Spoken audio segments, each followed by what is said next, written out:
Okay, so in my past few videos directed toward men, I got a lot of really amazing comments from men. And I'm really appreciative of all the men who really took their time to watch the video and listen to what I had to say and leave really thoughtful responses. I was actually really pleasantly surprised how many men really showed up to talk about how they're healing and taking accountability and really growing and learning more about themselves. And that gives me so much hope. There were also a lot of really uncomfortable comments left, which of course I'm always expecting, unfortunately, because there is like the manosphere red pill world out there, which has really indoctrinated a lot of men. That said, I recently saw a video on my For You page, and I'm going to share some screenshots from that video. I will take the original creator, but essentially there was an old Twitter post. I think this was probably around 2020 when COVID was happening. And someone in the post had asked like why 80% of men have given up on dating. And a male dating coach responded and had some really amazing things to say about why this might be happening and why the male loneliness epidemic even exists. So let me read these real quick and then I'll offer some of my thoughts. And any men watching, I really do hope you listen to this whole thing, and even if you don't agree, just try to hear me out. So the original question was, 80% of single men are no longer interested in dating. They are not even trying. Why is this the case? Men only. And a man named Chris Alvino replied. He is a male dating coach. And he says, as a men's dating coach who's worked with hundreds of men this past decade, so many thoughts, too many to write. But if you want to know the common thread, you can see it in all of the replies. So much self-pity and women blaming, and very little taking responsibility. We're going down to the very bottom here. Sorry, these are screenshots. I did my best. Putting the economic issue of late capitalism aside, which is definitely a factor because everyone is broke and burnt out, many men who aren't that affected by this are deeply disillusioned by dating because they've been indoctrinated into the manosphere way of thinking about women. Many are angry, miserable, and blame women and the woke mind virus on their dating woes, not realizing they've lost or never developed the ability to connect to people, including women, on a non-superficial level. Every relationship for them is transactional in nature. When you are constantly focused on the transactional nature of a relationship, you will be miserable and you will become burnt out. They see no joy in meeting new people and bringing new women into their lives. That's the saddest part. My own life is made richer with every new connection I make, whether it's platonic, romantic, or sexual in nature. Every new woman I meet has the potential to enrich and bring joy into my life. I meet new women every day, and many become friend and confidants. Many others become romantic and sexual partners.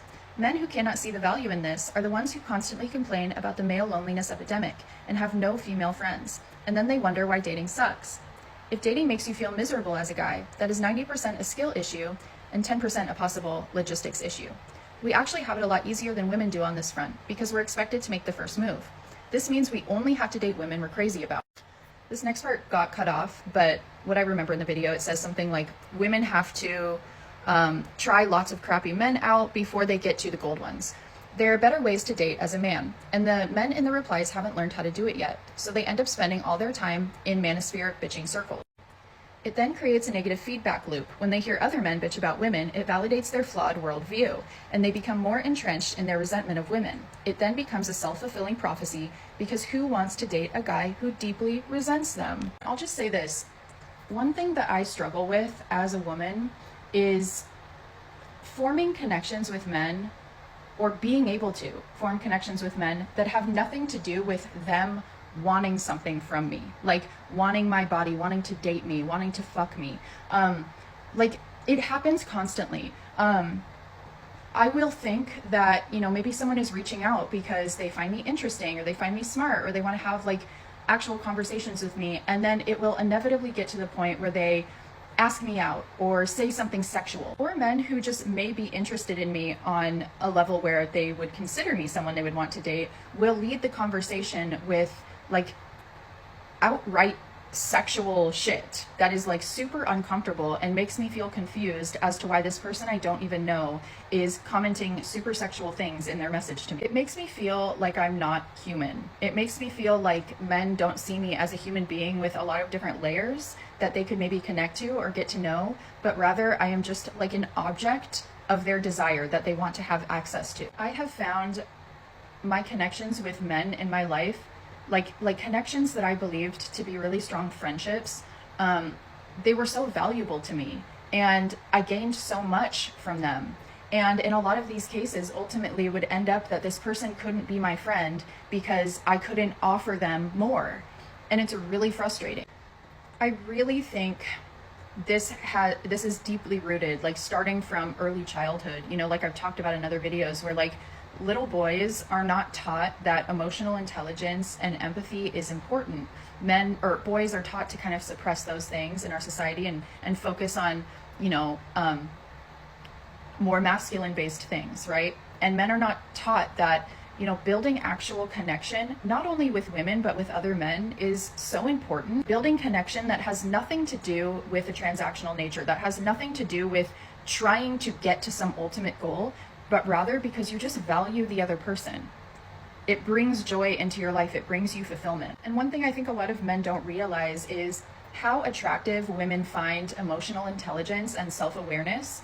Like, the reason a lot of these guys are having no success is because they feel entitled to women. And when they don't get what they ultimately want, they begin to resent women. And like Chris Alvino said, no woman wants to date a man who deeply resents them. If men can learn to deprogram this type of thinking, then men can go into relationships with women with an open mind, with wanting to actually know the woman, right? Actually see the layers of these women or other men in their lives, and take their time to get to know them with no expectation. Whether it becomes a friend or whether it becomes a romantic partner or a sexual partner, it should always start out as valuing this woman for who she is and just wanting to get to know her. Imagine how much less lonely a man would feel if he had some female friends. Having female friends is also really important because it helps you develop perspective around what women might experience. You are only surrounded by other men, other toxic men and their talking points. You become indoctrinated into that. It's all you're hearing. And all these men are just in this feedback loop, like Chris says, of just bitching and whining and complaining to each other, and nothing ever gets accomplished. That's the problem. It's like you're just stuck there and you're never going to have any success. And I refuse to believe that men are so simple that they are just perfectly happy living the rest of their lives resenting women on like a carnal level. Like, I really do think that at a deep level, a lot of these men desperately crave and want real connection, but they feel so invisible because they've never been taught how to actually connect to women on a deeper level that is not superficial.